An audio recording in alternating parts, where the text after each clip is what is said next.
Quelque part, près de Melun, un vieux château dort dans sa campagne, blandit les tours, silencieux, austère, témoin d'un mariage qui s'annonce dramatique.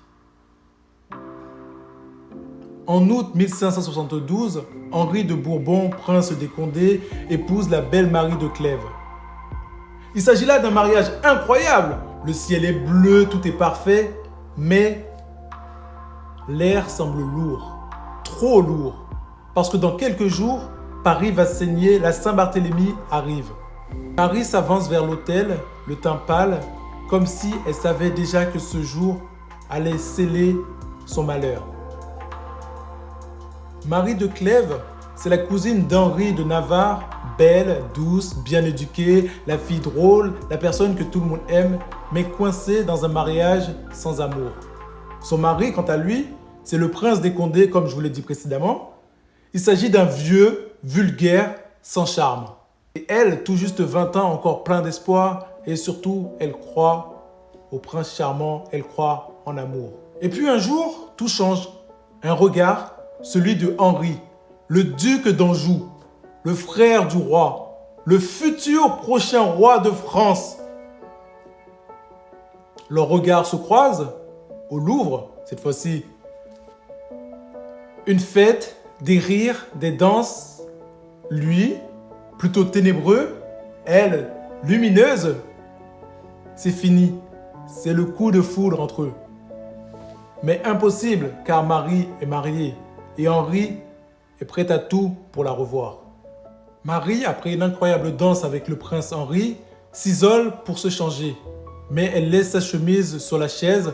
Henri arrive juste après, il prend le linge pour s'essuyer et sans le savoir, il a touché le tissu qu'elle vient de toucher avant de quitter. Le parfum, les frissons et c'est fini. Il est envoûté. Il est envoûté par l'odeur, par le parfum de la belle Marie. Il ne faut pas oublier que Marie, elle est mariée avec le prince des Condés et Henri, quant à lui, supplie sa mère Catherine de Médicis d'annuler le mariage. Elle refuse. L'amour doit se taire. La France brûle dans la guerre des religions et eux s'écrivent en secret. Des lettres folles, passionnées, pleines d'amour et de bonheur.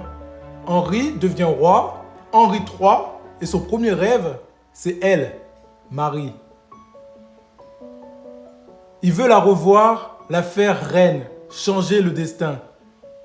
Mais le destin ne pardonne pas. Marie tombe malade très vite, trop vite peut-être.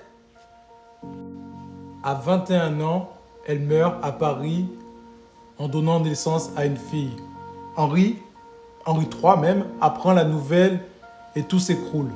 Il s'enferme, ne parle plus, ne mange plus, un roi brisé.